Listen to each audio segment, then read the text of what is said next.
Yo, what's going on, man? It's August 23rd. Today is definitely a special day. It is Kobe Bryant's birthday. He would have been 43, the late, great Kobe, man. I'm representing today. Shout out my guy for making this hoodie. I'm going to put his information in the comment box or in the description to show you guys where you can order this at. Also have my own shorts on. You can't really see it because the way I'm sitting says Vallejo in the front. That's where I'm from. Specialized by me. That description will also be in the comment box or description box. So I'll basically, post the information on where you guys can order these items if you're interested. But yeah, man, today is Kobe's birthday. Special day. Somebody that I definitely look up to still to this day, even as an adult. But I like to call him my version of Michael Jordan because that's who I grew up watching. I missed most of the prime Michael Jordan. I wasn't really born, or I was too young to catch Michael Jordan. So Kobe was my Jordan. And, he has inspired so many, not just with his play, but just with his, his work ethic, his approach to the game, and just life in general. Was a very, very special person. And to me, my favorite Kobe moment was actually against my Spurs. Like I told you the last video, I am a Spurs fan, so I know all about Kobe just because of our battles in the 2000s going up against the Lakers. Ooh, excuse me.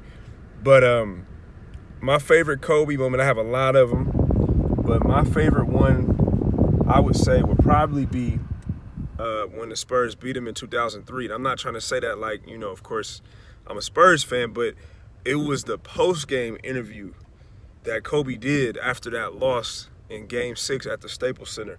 I don't know if you guys seen that, but I would definitely look that up if I were you guys, man. That Kobe's post-game interview from 2003, Game 6, after they lost to the Spurs. They were trying to four-peat. They already had three-peated. They were trying to go 4 in a row, and the Spurs knocked them off. But that post-game interview I remember being in 6th grade watching that, and I was happy the Spurs won, but I was like, yo, Kobe is something else. He was something different. Like that interview, he basically acknowledged that the Spurs played well and they deserved to win, but it was about what he was going to do during the offseason that made me really become a Kobe fan. Like, he basically said he's going to push himself to near exhaustion. You could see the tears in his eyes because he wanted to win so bad. And to me, that was my favorite Kobe moment. I've had of course, there's a lot of Kobe moments to go through. Him scoring 81 points, the last game where he scored 60, the championships he won, he won 5 rings. But that post-game interview, to me, showed me, like, it's okay to fail. And, nobody wants to fail, but it's okay to fail because when you fail, it builds or it reveals character, and it's how you respond to adversity that makes makes you a champion, really.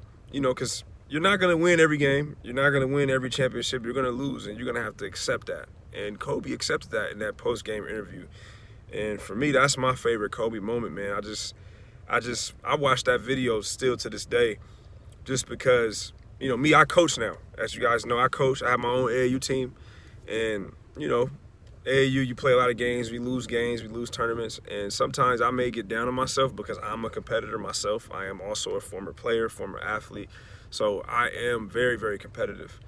And that interview will always kind of bring me back to reality as far as like, hey, man, it's okay to lose. It's how you respond. How are you going to respond to it? What are you going to do to make sure that this doesn't happen again? And that interview, man, like I said, I really advise people to look up that interview and watch it because it's to me my favorite Kobe moment, and I think it helps people not just in basketball or athletics, but just life. You're gonna have your ups and downs, and it's about how you deal with it. And so that was my favorite Kobe moment. Rest in peace to Kobe, as well as Gigi and the others that lost their lives on that helicopter crash, man. I know those people don't get talked about enough. It wasn't just Kobe in that helicopter, so we want to make sure that we, shed light on those others that lost their lives. They have families out here that, are mourning as well. But man, rest in peace to Kobe.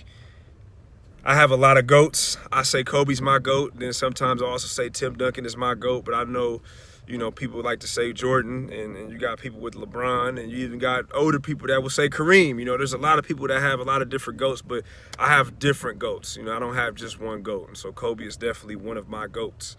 And, man, may his legacy live on. His birthday is today. Mamba Day is tomorrow, 8/24.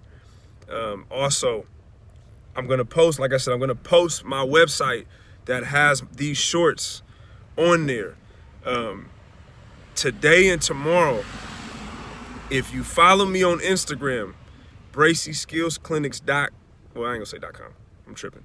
Bracy Skills Clinics, at Bracy Skills Clinics. If you follow me on Instagram and shoot me a DM, I will sell these shorts to you for $25 instead of the full price, which means that $25 including shipping. So if you go to the website, it's going to be about $35 to order them and get them shipped to you. If you DM me on Instagram, if you follow me on Instagram and DM me, I will let them go to you $25 including shipping. So make sure you guys hit me up, shoot me a follow on IG, and you'll get access to these shorts. You guys have a good one. Happy Kobe Day. Rest in peace to the GOAT, man. We out.